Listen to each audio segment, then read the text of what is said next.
Hi, Vanessa. Hi, Adaam. How you doing? Still getting woken up. Nothing like a great cup of tea to get you started, huh? Yeah, there is something. It's called coffee. Which is your inferior coffee, yes. There are some debates that we do not touch on uncertain things.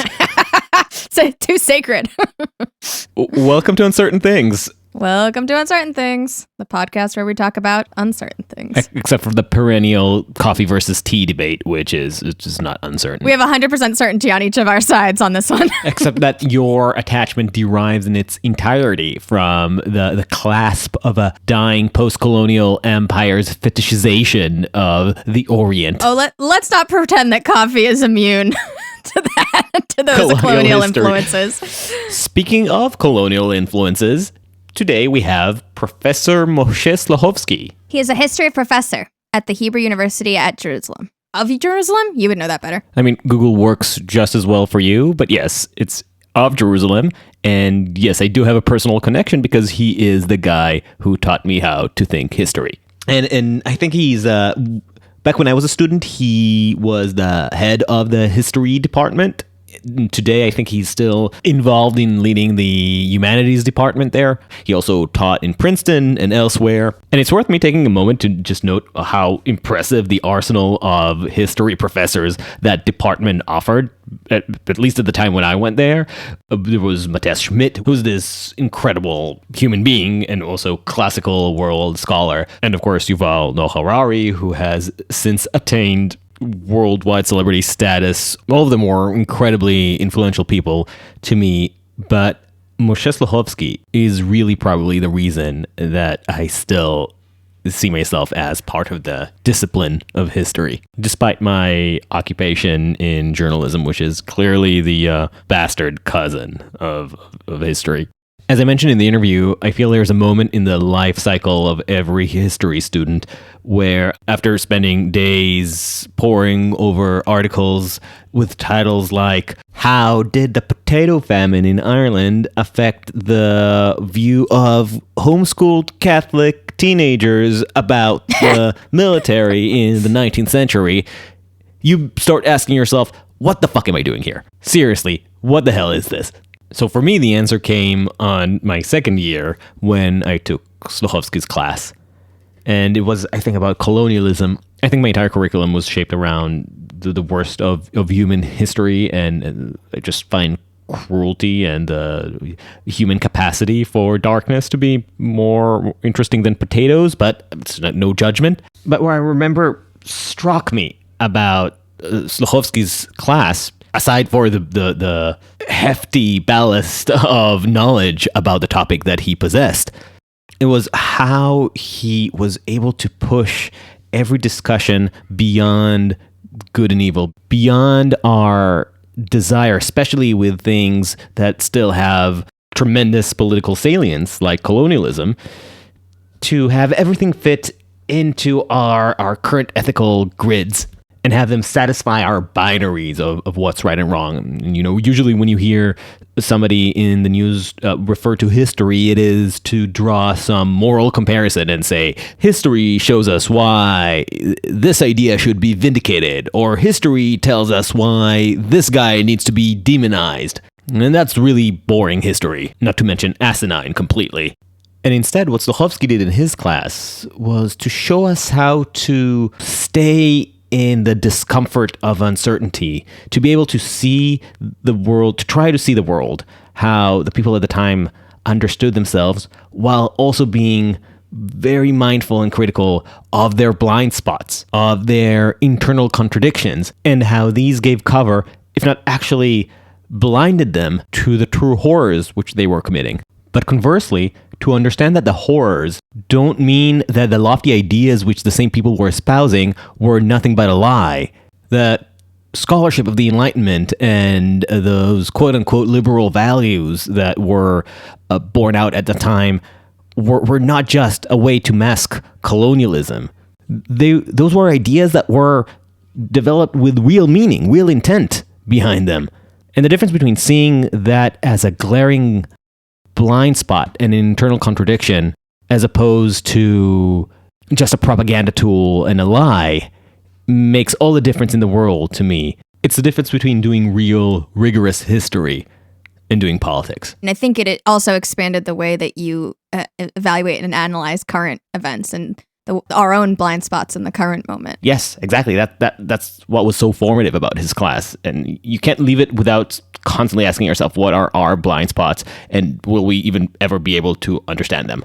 And the way he would foster this type of double vision would be letting the debate run free in class, and then every once in a while interceding only to throw some factual bomb to destabilize the discussion. And in his arsonist nature, he did it in a way that always destabilized the side that seemed to be winning the argument, just to make sure that nobody becomes unduly confident in their views. Of course, he didn't shy away from the tried and true pedagogical method of eviscerating students for their ignorance. And I personally used to take a lot of masochistic pleasure whenever his scathing, withering tone was directed at my ignorance. That's interesting. I wouldn't have necessarily assumed that from our conversations, because we had two conversations. The first one was unpublishable due to audio issues, and this is our second. And in both interactions, I found him incredibly accepting and encouraging, and I wouldn't have necessarily assumed that he would have been quite I don't know, the way you're describing it sounds like it was a bit of an aggressive response to students' ideas and formulations. Aggressive is not necessarily the right word, because his tone doesn't really rise above the snide hum that you will hear in the interview. But I also suspect that he was being a gracious guest. Right. Which makes sense, because if we were a student, he'd be pushing us to think deeper, go back to the research. Yep. But this also brings me to the other pedagogical tool that he uses, which is his ever-present caustic countenance. The podcast listeners won't be able to see this, but at any given point, there is this sardonic grin unfurling on the corner of his face. And I see it as something more than a disarming quiddity, but as a truly valuable attitude, especially when approaching the darkest corners of human history. To be able to truly, studiously, meaningfully look into the abyss, you need irony. Without irony, we are stuck with only white-hot rage. That's unhelpful and pretty boring. Right. Last thing I'll say in regards to this backstory is that the thesis I wrote for one of his classes back in 2011, 2012 was actually about a progenitor of what now gets crammed under the title of critical race theory. I was interested in doing some survey of intellectual history, so I focused on changes that were happening in the American Academy, specifically around justice reform. And I was truly fascinated to read some of the scholarship that pushed back against the axioms of a justice system founded on Enlightenment values. Ideas like liberty, merit, objectivity, and arguing that while these ideas pretend to be neutral, they in truth carry the weight and biases of the colonial project. And I found it fascinating, but I was also equally fascinated by the pushbacks, and I quoted several thinkers at the time, including, I think, Judge Richard Posner, who claimed that while we certainly need to reckon with the residue of colonialism, to completely append ideas like objectivity and liberty and merit would be, and I might be misquoting, nuts. And I believe I concluded the work with a very ambivalent tone, as is my wont, saying something like, this is an important challenge to force us to confront our blind spot and complacent assumptions and hypocrisies. But I also added that if this becomes more than an analytical tool, if this becomes more than a means to expand our vocabulary and turns into a real program, then things could get really scary.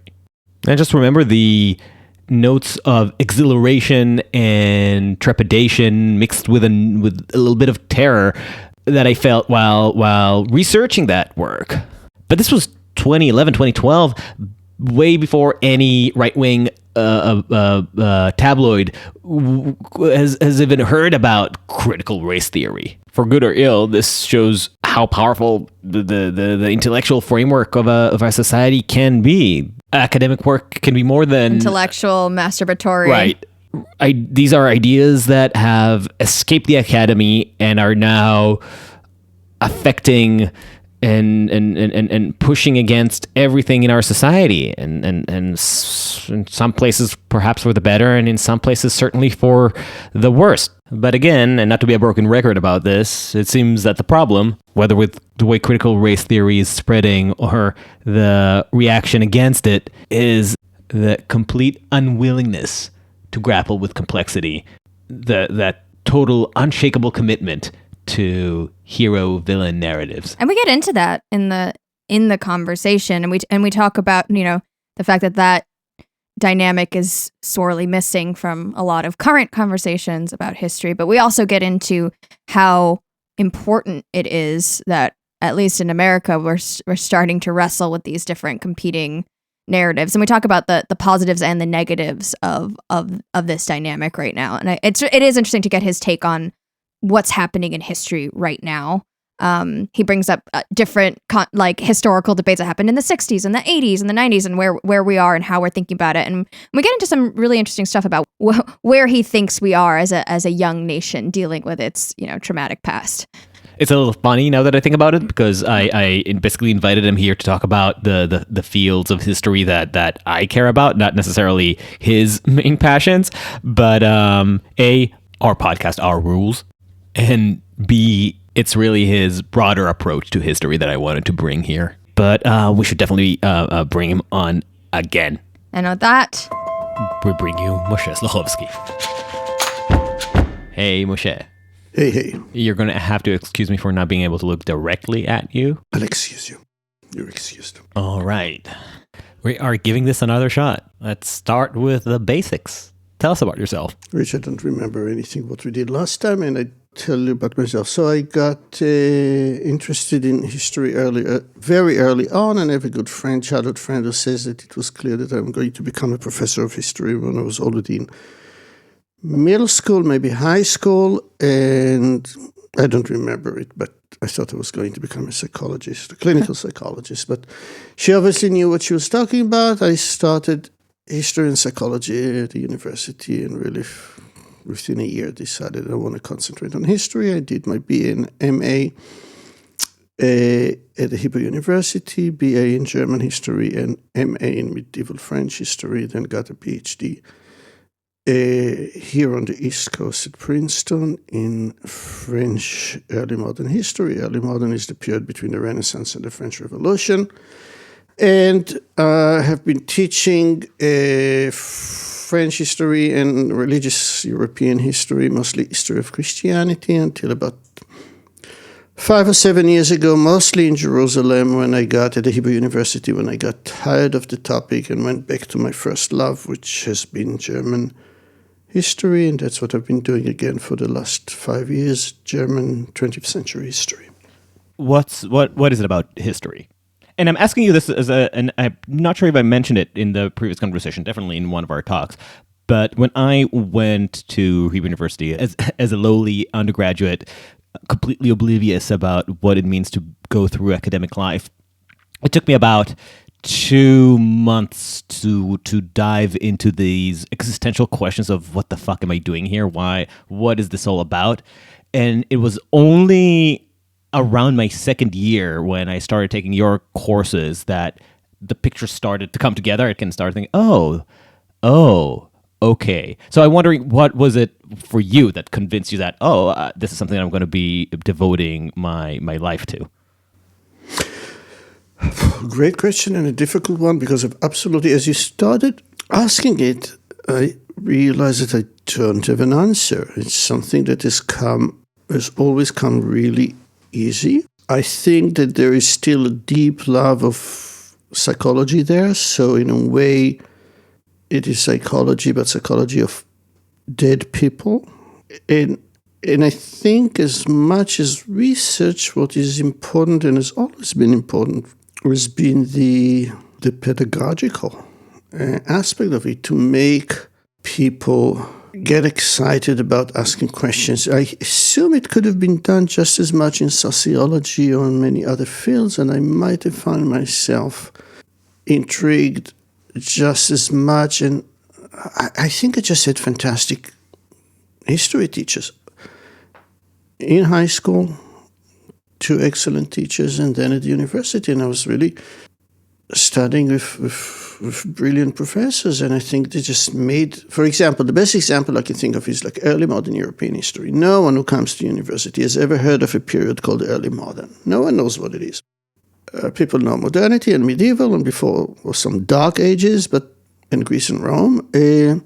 Early modern European history is such a different, strange category that really only exists in academia. It doesn't exist outside of academia. I had no idea what it was all about, and I was exposed to 2 professors that made me fall in love with the complexity of topics, of developments, of processes that took place within these 300 or 400 years between 1450 and 1650 or 1700.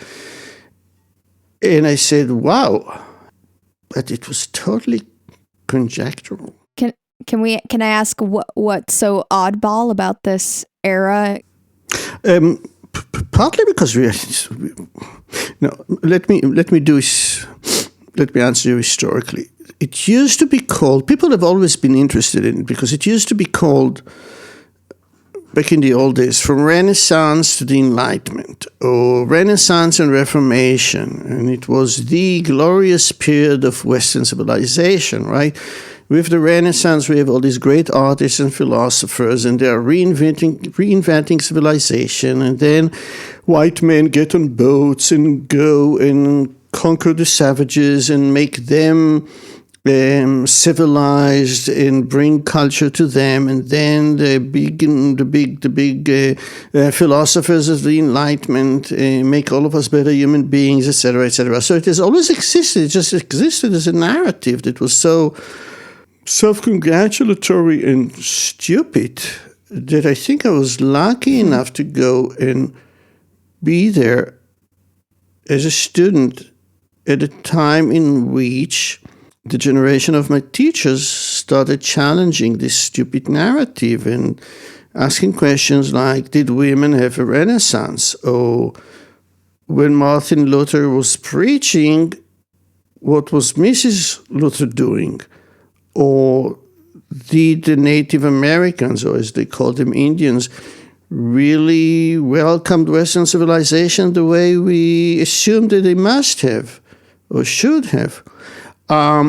So there was a moment in which a lot of new questions were asked about this specific period, and I think there was a sense of discovery of newness to it that was absolutely exciting. I said I wanted to be an historian of 20th century German history and German Jewish history, but the Holocaust, of course, overshadows it, and I didn't feel that there was anything new I could say. Today, of course, I know that there is a lot of new things to say about everything. But back then, there was a sense there is really nothing new I can say. But in this period between, as I said, 1452, 1700 or 1500 to 1800, there is still, back then, of course, same today, there's been so much new that had not been asked in sophisticated ways, or at least that was the sense back then. I still agree with this. Yeah, there was still there was a generation of people who looked at this period. Many of them were women.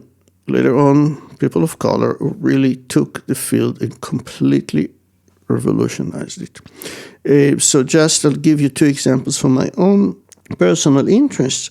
Because the discipline of history, as we know it today, was to a very large degree something that was developed by German scholars in the 1820s, 30s, 40s, the Reformation, which is central to German history, Protestantism, was crucial for history of this period.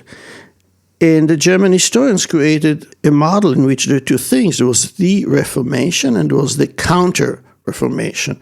The Catholics are the evil guys. The reactionary. The reactionaries. When I got into the field, people were just about to stop calling it the Counter-Reformation and started calling it the Catholic Reformation, and to ask in what degrees did Catholicism itself change between 1500 and 1800. And once you look at it like this, you can ask a whole set of new questions. I earlier mentioned the question of, did women have a renaissance? Up until then, no one knew anything. No one could say anything about the female scholar of the Renaissance. Today we know that there are painters and there are authors and there are poetesses. They had not existed in the canon before the 1970s and 80s. So there really was a moment of a lot of excitement. And is it the novelty in itself, just the sense that this is a field that is undergoing changes and you're uncovering things hitherto ignored? Or for me, the sense that I got listening to you, whether in your lectures or in your seminars, was a passion for the blind spots of the people at the time that you're studying. Not just uncovering now the story of the Renaissance of women, but seeing how it was completely non-existent at the time in the eyes of the people writing history back then. Yeah, it's all of the above. It's the let's take colonialism. We can tell it the old way. The old way is good white people with good intentions and machine guns come to bring civilization to savages. At the end of the story, everybody is happy. Some savages are dead, but those that remain alive have the benefit of Western civilization. There is another way to tell it, which is everything was absolutely horrible. It was paradise before the white men came and destroyed everything. We were just happy campers. There was no patriarchy, there was no tension, there was no war, there was no enslavement, nothing. Europe exported its unique brand of perversion of nature and put humanity itself in shackles. Yeah, right. And I think that the role of a teacher of history is to show students and to investigate and to write books about the complexity and the intermingling of these different stories, and that the triumphal traditional white man's story is wrong, and that everything was happy before white man was also wrong, and to show the different complexities of different interactions among human beings. And I hope I'm doing it in my research. I'm definitely doing it in my classes. And there was the sense that in the specific period that we're talking about, there was a need for and a space for a huge amount of rethinking and revisions. What I recall from our previous conversation, and I know it was a while ago, but the thing that stood out to me from that conversation was the way in which we assume history happened because of what's left and all the things that leaves out. And I believe we even got on the topic of things like archaeology, like alternative ways of getting to a sense of the picture of what that time period was that isn't just the 3 pamphlets that survive. Because if you just have those pamphlets, you're going to create a whole world around those 3 pamphlets that may or may not, could be completely inaccurate to what the bigger picture was. It is interesting to bring back the question, what are we basing our view of history on? Right.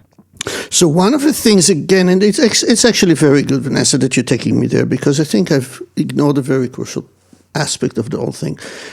In this period between 1500 and 1800, we have, quote unquote, just the right number of documents to work with. Because if we're looking before that, we only have a very restricted small number of documents that survive. And what survived, mostly monasteries, some state municipal archives, is what people in positions of power wanted to copy and wanted later generations to be able to read, whether it's religious texts, whether it's municipal, whether it's legal, ordinances, etc. When we're coming to the modernity, we are overwhelmed by the amount of material that is out there in the archive. When we're talking about 1500 to 1800, there are still huge archives that no one had looked at until the 1960s, 70s, 80s. And because it was not a kind of official document that people had been paying attention to, but it was also in the quantities that a historian could spend 2 or 3 years reading through all the material. We can do, friends of mine did, history of adoption of toddlers in Paris between 1500 and 1700. And why is it interesting? Because when you look at, she was a colleague of mine, so we're talking same time period. If you look at the French law said adoption is forbidden by law. And historians up until the 1980s assumed that if this is what the law said, this must have been the case, right? There are no adoptions in France. And if you look at books about the history of the family, you see there are no adoptions in France. However, once she started going to the archives, she found in notarial records agreements between, just an example, right, a seamster and a carpenter, and the seamster is giving her son basically to be adopted by the carpenter and his wife so that he will learn the profession and inherit and so on and so forth. He also inherits the carpenter's last name to the degree that there are last names, which is pretty rare at the time, and so on and so forth. So it was possible to spend a year in the archive and to find 100 cases of adoption and to make a new claim about adoption that contradicted what the law said, and therefore to open a whole set of new questions. What is family formation? How do families form? How do people feel about adoption? And so on and so forth.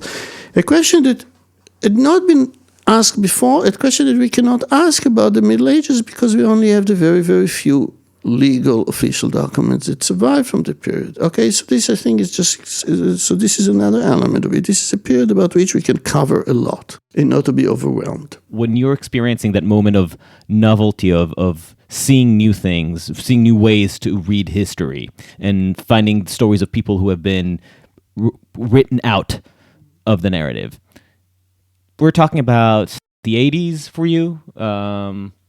I assume? It started before me, right? It started in the 60s, right. But yeah, I encountered it in the late 80s, yeah.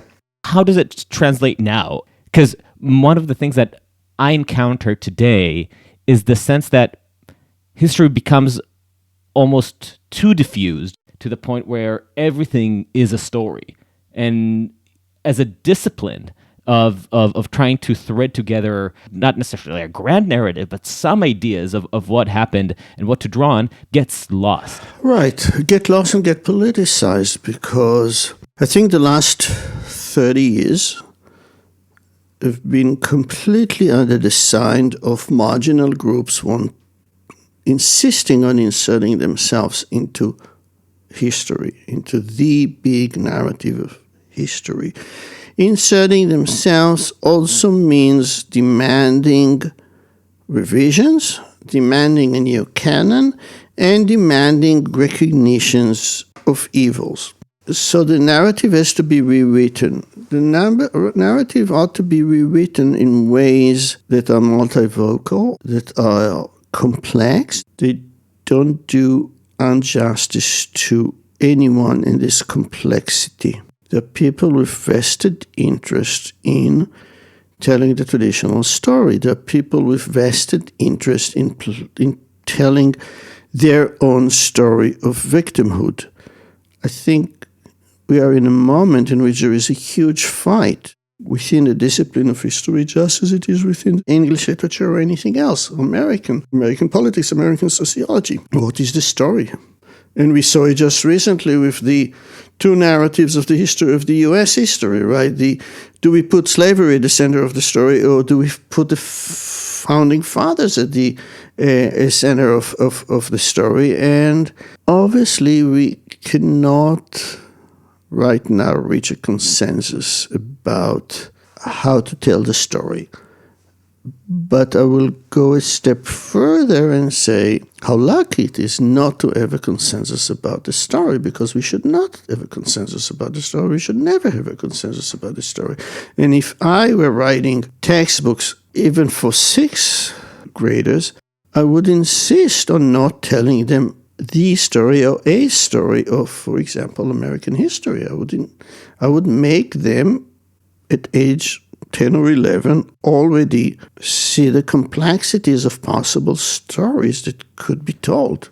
Yeah, I guess it highlights the difference between what you might call the hard sciences and history, because it reminded me of the controversy in, I think, 2004 around the attempt in several American school boards to introduce intelligent design as a means to backdoor creationism. And an argument you'd hear all the time on the creationist side was teach the controversy, teach both intelligent design and evolution.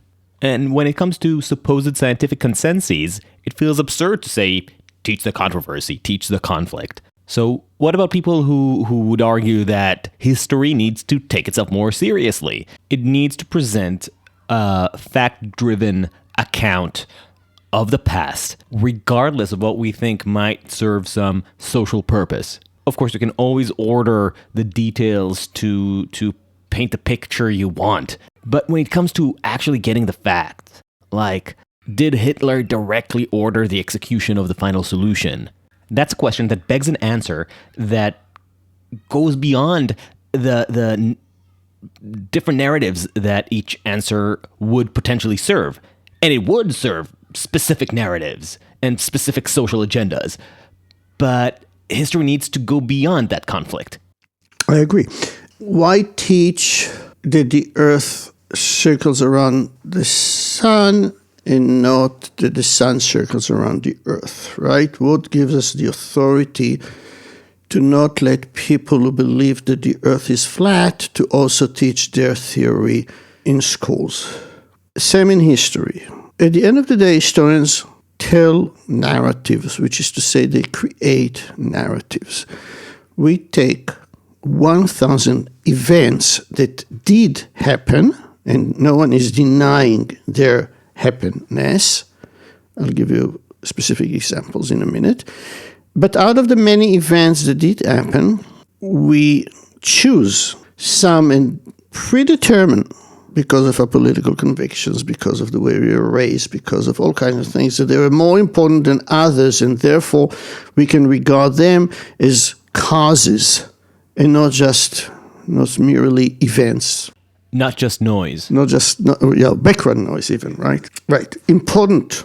And the moment I say to myself, sometimes unconsciously, this is important, I make it from an occurrence into an event. And now it becomes an important historical, or let's put it differently, facts and events, right? Facts happen. I, the historian, decide that a fact is an event, in a sense that this is a historical event. This is an act of creative writing. The facts in and of themselves do not come with a numerical importance. This is number one important, and this is number 5 in its importance. So we always do this kind of thing. In an ideal world, there should be thousands of competing narratives playing in an equal field. Every historian should have the right to create his or her own narrative. In a way, this is what is actually happening in the profession. And there was a moment, the postmodernist moment in history, in which some people argued this is just like creative writing. History is just like literature. There is no difference between what a historian is doing and what a fictional author is doing. They are creating literary plots. They are inventing causalities. The causalities are not there in the facts, but they're being invented by the author. And I accept the challenge. I agree. They are being created by the authors. However, and the answer to this question is not mine, but is of 3 wonderful historians that wrote together a book that I thought was that I teach every year because I think it's so good. The book is Telling the Truth About History. Margaret Jacob, Joyce Appleby, and Lynn Hunt, 3 historians at UCLA, and they said, we accept the challenge, but the answer to the challenge is not therefore let's accept all possible narratives out there, but let's set a set of rules about what are the basic demands that a historian should meet in order to give credence to her narrative. And within a democratic society, and democratic society is crucial here, when she is writing according to the rules of the discipline, we can assume that a specific causality, because that's what historians do, right? Causalities, that a specific causality is the one that makes the most sense until we come up with a new interpretation that a democratic consensus would agree that it is a better one. So the rule is we'll have a set of standards not for determining whether one narrative is better than another, but for judging whether the process for arriving at a narrative is appropriate or legitimate. Right. We have rules about shortening quotations, right? When we quote in all kinds of sciences, I'm just inventing an example, right? And then, I will not say Trump, I will go into ancient history, right? When let's say that John F. Kennedy said about something, it should never happen that, and whatever. And a historian is writing, quoting, it should, happen that, omitting the not. This is a betrayal of an agreement between author and reader, because within the discipline, the historian takes an obligation not to falsify the meaning of a quote. And if I took out the not, I completely change 180 degrees the meaning of a quotation. This is illegitimate. So it's a code of ethics, really. It's a code of ethics, if you want to call it. And not only that, it is my responsibility as a professional historian to do what looks like technicality, but I think is crucial, to write footnotes, which is an agreement between me and the reader saying, you, the reader, can and in fact should go and check for yourself. But the problem with footnotes is that you're not showing what you're not showing. That's and part of the trick of telling a story in history is your selection of the sources. If you want to tell a story about the Trump campaign to delegitimize Biden's election, you can go through all the thousands and thousands. That, it opens up a whole conversation of the superfluity of information in the digital age, which is what we just talked about with Martin Gurry. But you can take all those tweets and affidavits of people saying that they witnessed election tampering and put all of it. It's a very compelling case if you're not showing all the judges who struck it down. Contextualizes with, these are people that have been primed to see this. All the points of doubt that belong in this story could easily be omitted to tell a very compelling argument that the election was stolen from Trump. Sure, I agree. And therefore, within a democratic society, over X number of years, a consensus will develop among professional historians determining the quote-unquote true narrative of what happened. It's going to take time. Some people will not accept it. Some people still think that Darwin is wrong. I'm going back. Some people still think that the earth is flat. But at the end of the day, it is indeed the case that Darwin and people who support Darwin insist that this is a theory. And this is the best theory that we have come up so far.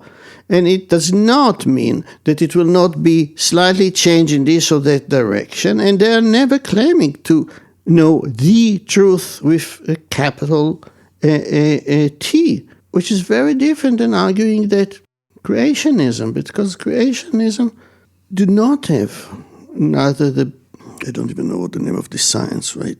I don't know what these people do. It's geologists, it's zoologists, biologists, I don't know.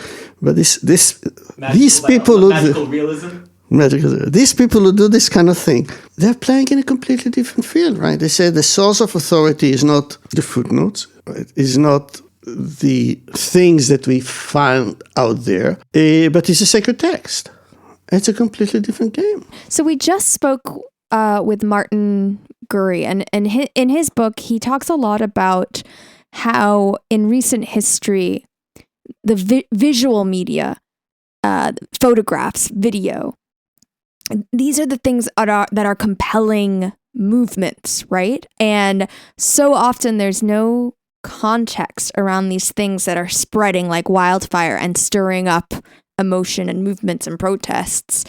And I'm just curious, does that difference in the media, does that the form of the medium, I guess in this case, the visual imagery, does that change the way that you imagine the way we need to kind of, I guess, where am I going with this question? I guess because when I'm thinking of what the historian does, it's so often words, right? It's so often documentation. It's so often trying to get meaning from the way that other people have already strung meaning together.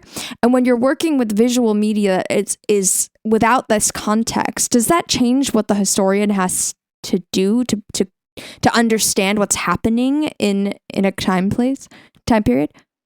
Sorry, to make it more concrete, what the example that we brought us up in talking to Gurry, who was a media analyst for the CIA and wrote his book about the root causes of current upheavals, connecting it to the tsunami of information that the digital media has wrought. And his example was of the video of police killings. Specifically, we talked about the killing of George Floyd. There's this image of a police officer crushing the neck of a black man while the man is gasping and crying for help. So this is an incredibly powerful video, but as a piece of history, what do you make of this? How do you understand it, and how does it distort our ability to even write history when the emotional impact of it is so strong and overriding that we are we even able to discuss it as a real artifact and not as a tool of propaganda? I'll say two things. I'm speaking as a historian, not an art historian. To the best of my knowledge, and I'm on 2 PhD committees now of people who are using visual art as the main source.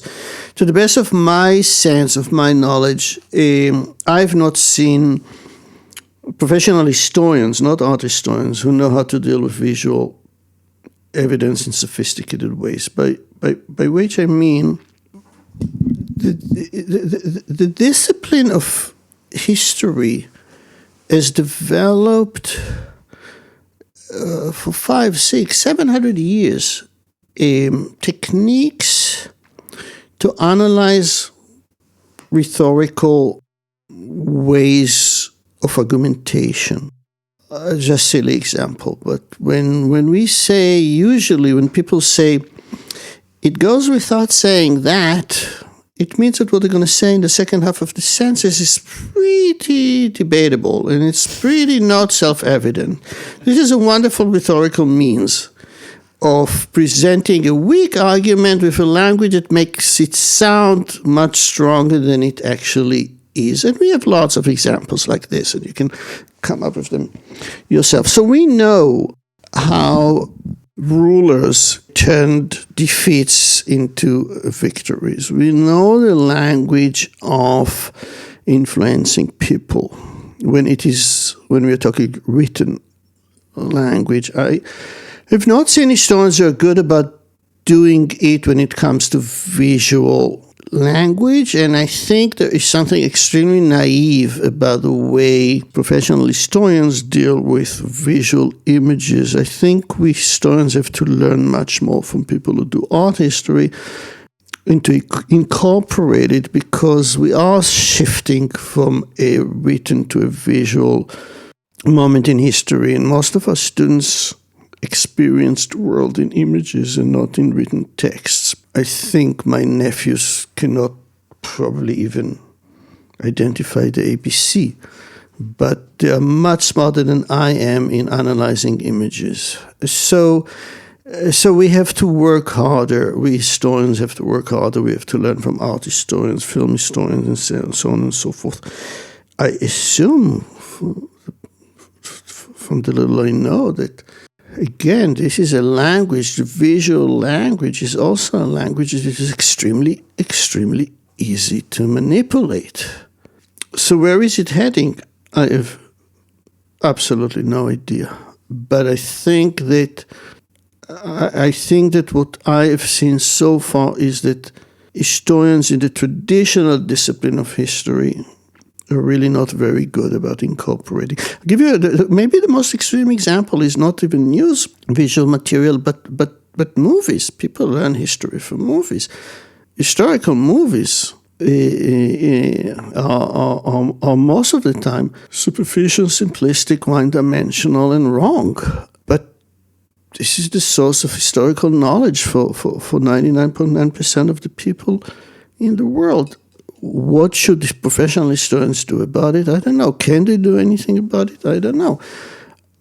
Does it make historical movies wrong? No, there's nothing wrong about them because professional historians wrote wrong, mistaken, falsified narratives, written narratives for as long as they have been writing history. So it's not that there's something new here. It's just something that is extremely challenging and that we professional historians are just not good at it yet. The one thing that I would say might be new that we're not fully grasping yet is that we haven't evolved not just as a discipline of history, but as a people, the skills needed to be critical of the visual mediums as we have when it comes to texts. We are just as people better at reading text and be a little critical. Who wrote it? Why, when was it written? What's the agenda there? The emotional, the visceral effect of watching a movie can completely override our intuition for judging veracity, and we just accept it. I know it even about myself when I try to be critical about a movie. But if I watch a historical movie, that the depiction of that character in that movie will probably stay with me. And whenever I will think about this historical character in the future, I will still imagine the actor portraying them in the movie. And that does a lot. That does a lot more than I think we're even beginning to fully understand. I mean, there have been 50, 60 years of scholars grappling with this topic, but I don't think as a society and even as a discipline we've reached a point where we're truly grasping how much we are constantly being manipulated by this.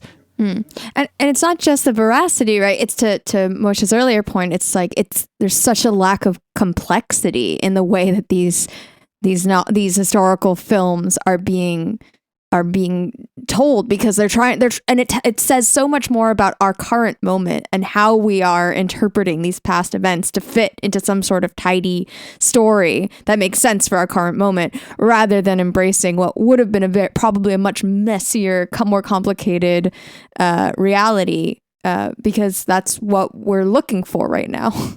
And conversely, it explains our general discomfort with the type of paradoxes, contradictions, and dialectical tensions that we care so much about, and Chloe mentioned in our talk with her, and that Moshe was discussing. And I want to recommend to you the best historical movie ever made that deals with this issue, which is Walker. The Walker is about the American occupation of, Cabacos is a racist pig, I don't know, but I think it's Nicaragua, but one of the small states in Central America, in order to build a canal. And it tells the story of Roosevelt and the guy who is the owner of this or that banana company building the canal. It is a historical movie that breaks apart all the conventions of historical movies, and when people shoot each other, it's like ketchup that comes out of them rather than blood, and so on and so forth. And it's wonderful, but it really trains us as viewers to see the triviality, boredom, stupidity of the the narrative forms of historical movies. So I think it's a fantastic movie. Intentionally, It does so totally intentionally. Yeah. It's totally ahistorical, anachronistic. It takes elements from Italian westerns, which are even worse than American westerns, and mix it up with all kinds of traditional John Wayne things. It's wonderful. It's just wonderful. And it's intentional deconstructionism, essentially. Yeah. But Vanessa, sorry. But if I go back, you say it's superficial, etc. That's wonderful. But imagine, would you pay, I don't know, $25 to sit in a movie house and to see a historical movie in which, I don't know, the same narrative would be told 7 times from 7 different angles, and you end up not knowing anything and have no idea what really happened. I think you want to see a movie because you want a beginning, middle, and end. You want to get a narrative. You're going to sense a sense of closure. I'm watching something now that is really awful, and I enjoy it tremendously, which is Versailles, and it was my field, and I taught it, history of Louis XIV. It's so, historically, it's so bad. It's like, couldn't get any worse than that.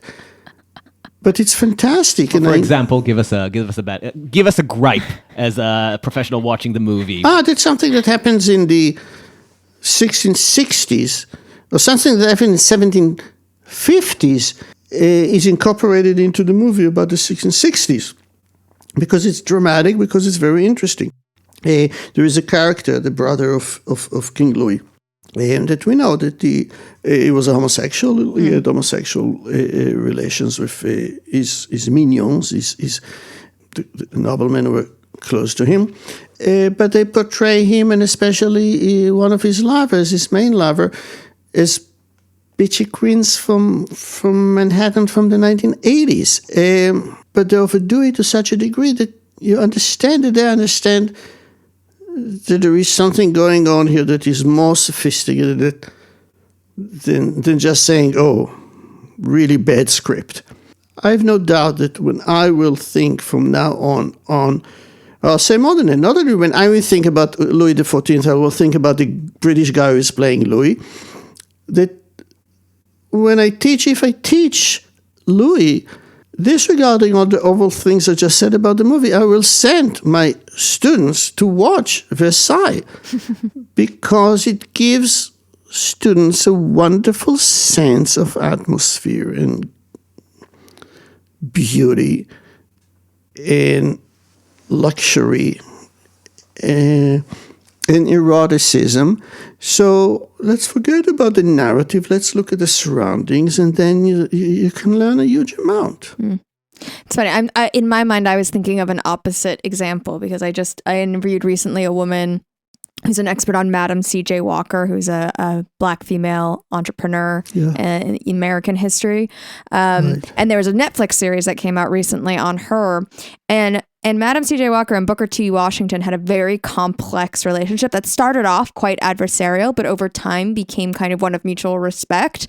And the film completely glosses over all the nuance of that relationship and just kind of sets him up as almost like a bad guy, I think, in the series.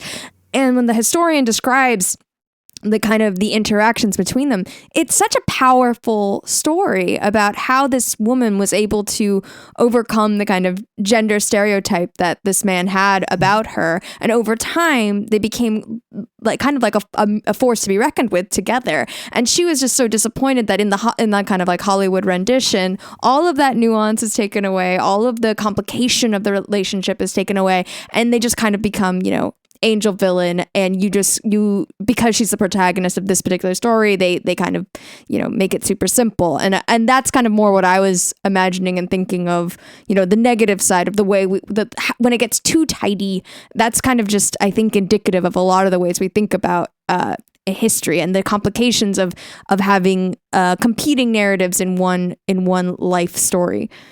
And the consequences go beyond our ability to think back on history. We are seeing how, as our friend Misha would bring up, we're seeing the realization of the Neil Postman entertaining ourselves to death dystopia, where that kind of oversimplified structure of they had some conflict between them. Therefore, he is the villain of this story, playing out in real life. And when you were talking about this, my brain went to my frustrations not with any historical film, but with the adaptation for His Dark Material. I'm a fan of the original Philip Pullman books, and I have my quibbles with the way that they adapted the story.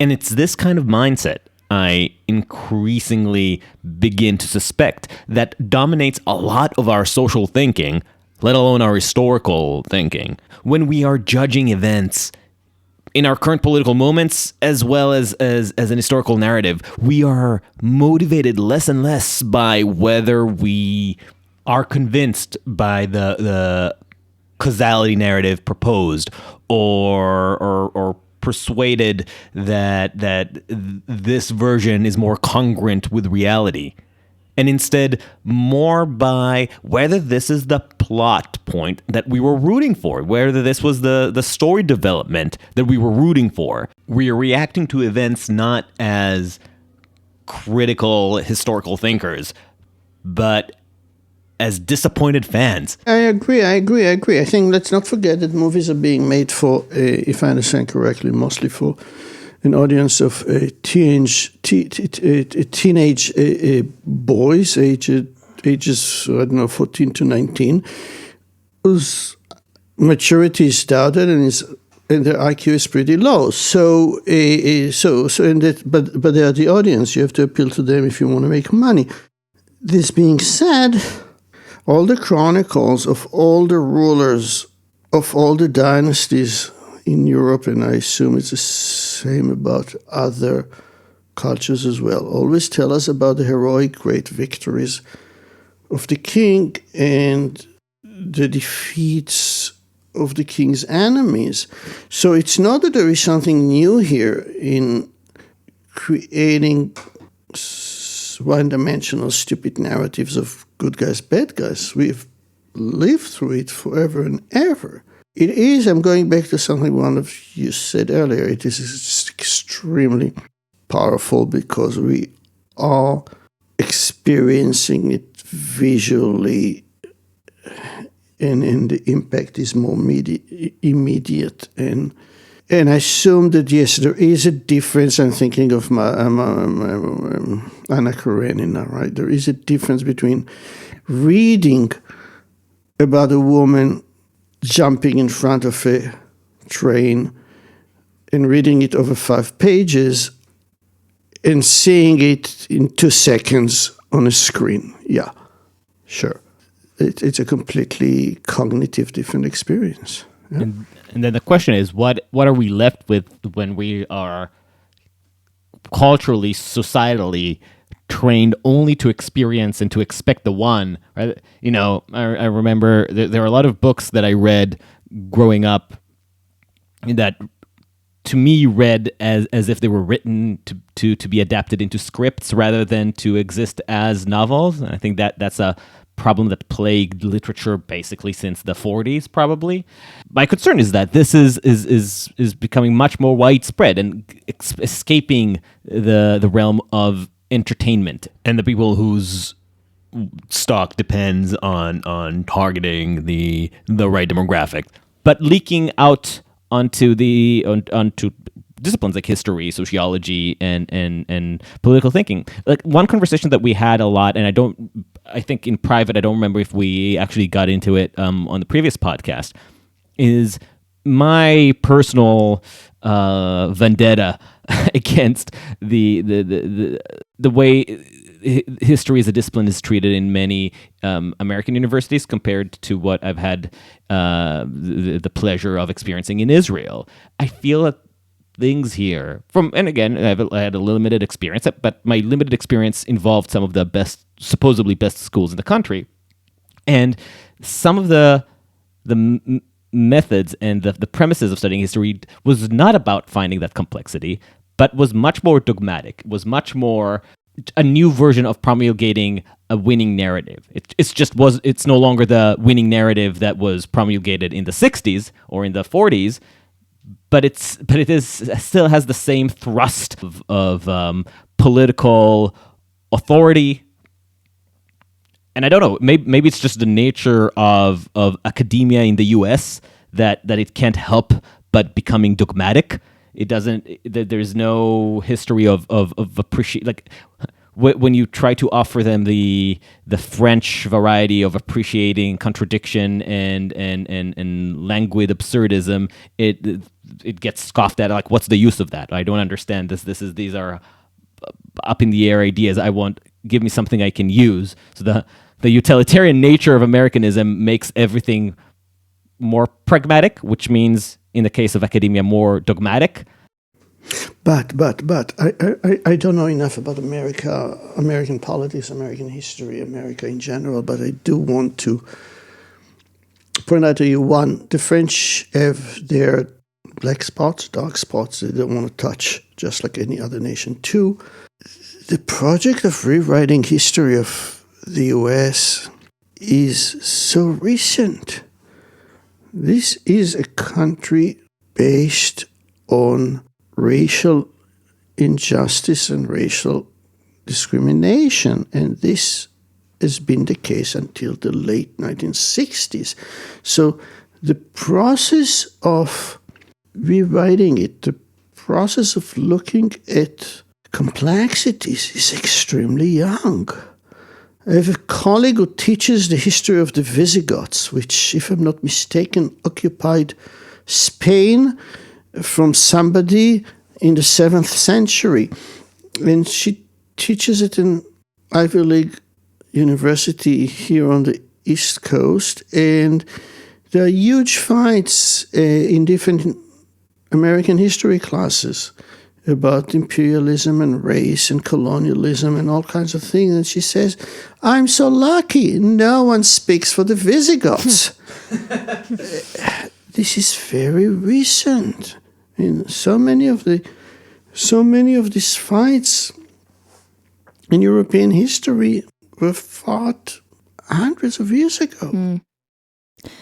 One thing I will say, though, just from over the course of my lifetime, as much as there's all this current controversy and fights about, who has a narrative, what is history, what's the history that we tell, I still think that I don't remember in my younger years Americans paying attention this much to our own history ever before. I feel like that is in kind of, for me anyway, like a silver lining of our current moment. I mean, Eddie Izzard, who's a comedian, had this great joke in one of his series. It was like, Americans, we don't have history, 50 years old, burn it down, put up a parking lot. Like, that was the American concept of history until not very, for me at least, I am somewhat heartened, despite how controversial and hot the conversation is, that at least we're engaging with history in a way that I don't remember Americans thinking about in, the 90s, at least in the level of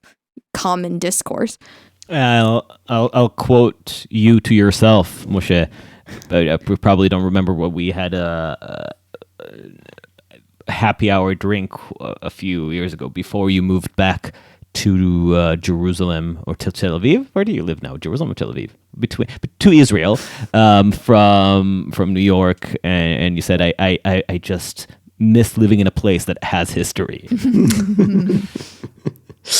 the same thing is happening something happened in Israel in the 80s, right? There was suddenly this new historiography of Zionism and of the state of Israel, and let's incorporate the evil things that have been done to the Palestinians into the narrative, and let's see if the state of Israel, as a young state, can deal with, incorporate, absorb, internalize its own evil deeds to other people. And the profession was steps ahead of the rest of the population. But I think by now the profession is a new consensus, and the consensus, the historical profession, is a new consensus, and the consensus It's much more complex than it used to be, and I'm sure that the American historians will find the right balance too between the two narratives of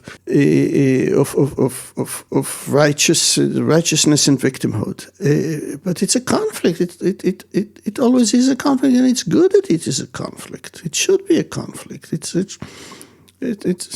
It's wonderful to be Norwegian and not to have any conflicts and not to have any history. Not everybody is so lucky. I don't know. I would just like to see more joy in the study of history and a little less grievance. Not that grievances are not allowed. No, sorry, not grievance. I would like to see a lot more joy in the study of history and a lot less constant grief and anger. You can have conflict in trying to ascertain a narrative without this rancid rancor that comes with it in the U.S. Yeah, I agree, but this is a bad time. This is, again, I'm a guest, I'm a visitor, even though I'm a citizen. I'm not allowed to say that, but I think there is anger because it's an empire in decline. It's like resources are dwindling and people are fighting over them. And resources is not only money; it's also access to power. And there are newcomers demanding their share of resources and of power and voice and people with vested interests trying to protect their own interests. And as long as this country has been a country of prosperity and growth, there was no need to fight. This is not. I'm afraid that this is no longer the case. But I'm really saying it from the balcony. I'm staring at the drama. I'm not participating in the drama, and maybe it's unfair. But one thing I will disagree with you though is, in theory, conflict makes it interesting, and I think the introduction of narratives that were ignored in the past into the canon and to challenge the canon of Western history did a great job at making things a lot more interesting. That's why I originally took your class in colonialism and still am finding this issue fascinating, because I think that the Western triumphalism narrative that exists is not only trite and corny and obviously misleading, it's also utterly boring. The thing is that I don't think that the new conflict is making things more interesting in terms of sheer intellectual entertainment value now, not morally speaking, not ethically. I think that the state of debate, of political intellectual debate in the U.S. is very tepid, very uninteresting. And I think we discussed once before just all the subscriptions that we find ourselves having to cancel in recent months and years, just because the language of trying to understand the world, rather than being expanded, is shrinking into a very narrow way of moralistic dichotomy-seeking view. Very binary, very dull. Yep. No, unfortunately, I agree. And I will add even more. You taught me, you first made me read Foucault and some of the great writings that are foundation of critical theory. My thesis for you was about critical theory, which I still find fascinating in its foundation. And I find it embarrassing that the way that some of the American right is criticizing it, because it misses the value of it, of critical theory as an analytical tool. However, once it got adopted into the mainstream, both in history as a discipline, but more generally in the intelligentsia of the United States, it has become not a tool to see the world more richly and complexly, but to just have this very easy binary heuristic to judge whether something is good or bad. Are you woke or not? Us. Yeah. No, no, I agree. We are not intellectually, culturally. I agree. We are not in the happiest of times. we are less theoretical than we academic intellectuals are less theoretical than we should be. Again, I think it's because the issues are really huge, and the vested interests are huge. It's about gerrymandering, but in the metaphorical sense and not in the political, geographical senses. How do we redistribute, redivide, redraw the maps of access to power and to knowledge? And gerrymandering is vicious.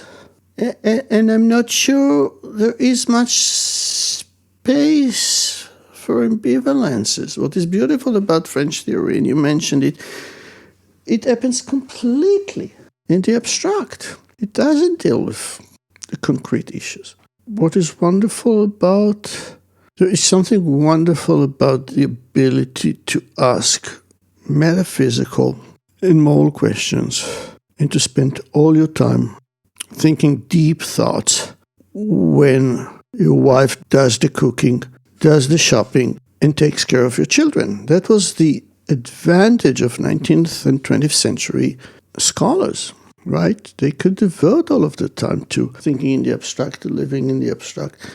We're no longer there. You cannot not dirty your hands because we are aware of the fact that we are living in the world and therefore have this or that amount of responsibility and this or that amount of even guilt. I'm constantly flying. I'm constantly consuming resources from next generations, right? I'm dooming them to die. This is a moral issue. I deal with it by ignoring it, but this is a huge moral issue. I think most of us are like this, and I think Europe has gotten used to it over a long time, and the US is just starting to deal with this kind of issue. So I'm not talking about the fear of flying. I'm talking about other manifestations of it, which, as I called it earlier, right, the gerrymandering of the country, the distribution of intellectual resources. So it's possible that the sort of open, joyful wallowing in the ambivalence that I seek from history and from intellectual pursuit might be a thing of the past. A privilege that we just can't A privilege afford of when everybody knew their place. Yep, absolutely. Look, I have a student now who is writing about a non-political topic, a great topic. Sex in public spaces in Paris in the 19th century. What could be best? Urinals, bushes, benches, street corners, roofs. One could argue that it's completely apolitical. It's just sheer fun, and it's wonderful. When you think about it, or when I force him to think about it, you see how political it is, right? Mm-hmm. Because it is about young people living in extremely small apartments with only one bedroom, with girls having to preserve their virginity, otherwise their fathers will kill them, and boys are scared to death of getting girls pregnant, and the only place to have sex is on the roof or in the basement or in the drive-in. But no, they didn't have any drive-ins in the 19th century. And if it's urinals, public urinals, it's about gay men not having any other place to have sex and so on and so forth. You see how the state, the family, the state, patriarchy dictate even the joy of sex in public spaces. So even a topic that could be looked upon as apolitical is completely politicized. To think intelligently, historically, means to be aware of the extreme politicization of absolutely everything, for good and for bad, because we can also not say the opposite, right? We cannot say, oh, we don't want the state to intervene. We want the state to intervene. We want the state to prevent husbands from raping their wives. We want the state to get into the bedroom and arrest this husband. So even this is completely complex, right? And there is no black and there is no white. We cannot say, oh, the state has nothing to do in the bedroom. The state has a lot to do in the bedroom. But then we have to say, oh, when should the state get into the bedroom? When shouldn't it? It becomes, again, a matter of access to power access to conviction, conviction, and a space of disagreements. Of course, it's contentious. Thank you, Moshe. I'm going to invite you again to talk specifically about sex and power. I think that's another issue that we wanted to get into. So if you do decide to wait here until you get vaccinated, well, we'll hopefully see you again soon. Thank you, Einat. Next time I come. I'm not off here, but I do have reasons to come here. Thank you for listening to Uncertain Things. Follow us on uncertain.substack.com and wherever you get your podcasts. We are Uncertain Pod on the social media. Please give us a 5-star rating if you're listening on Apple Podcast and share it with your friends and enemies. Until next time, stay sane. I have no tea to sip anymore.